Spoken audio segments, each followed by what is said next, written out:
Hi guys, welcome to Celeb Villa SA, where you get the latest news on all things trending and newsworthy. Now don't forget to like, share, and subscribe to my channel. Also don't forget to hit that bell so you never miss any of my uploads. MacG's lawyers, Tanya Mokwana attorneys, have issued Amanda Pont with a letter of cease and desist for defamatory statements she made against their client MacG. After Jub was a guest on Podcast and Chill with MacG, he spoke about his past relationship with Amanda Pont, which most people weren't really aware of. And it seems as though Amanda was triggered by the choice of words that were used when talking about her. Amanda Pont went onto social media to allege that she has experienced abuse and rape at the hands of her ex-lover, Jub. And she dragged all those that were part of that moment along with him, where she requested that those that might have been abused or raped by MacG to please speak up, as she clearly felt that the interview should not have been conducted in that way in any way. Amanda has been ordered to apologize publicly on her social media platforms and retract what she said.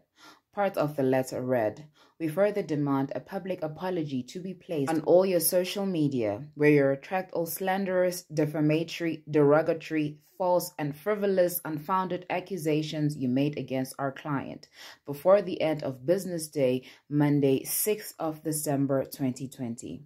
Should you fail to adhere to the above, we reserve the right to institute all relevant actions against you." And further went on to say, "We hereby further demand that you immediately cease and desist from making any contact with our client." MacG was on his podcast today and he was very much angry and really just fed up at how things turned out, but truly seemed to be bothered when it came to having his name being associated with rape or abuse in any form. He also spoke on cancel culture, saying that only the chillers can cancel the podcast as they are an independent podcast, and also spoke of the negativity on Black Twitter against his fellow Black people. MacG, however, has been consistently receiving some support regardless of everything that has been happening around him. So,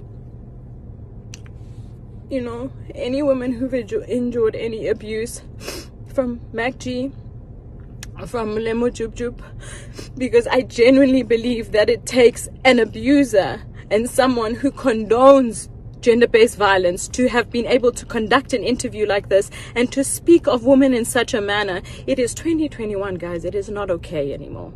Okay, we may have accepted your abuse before. Our parents and grandmothers before us may have accepted it, but this stops here. Okay, I am the example. If there's any of those women who have been abused by these men, I urge you to please DM me, come forward, and we will fight them together, because I'm not afraid anymore.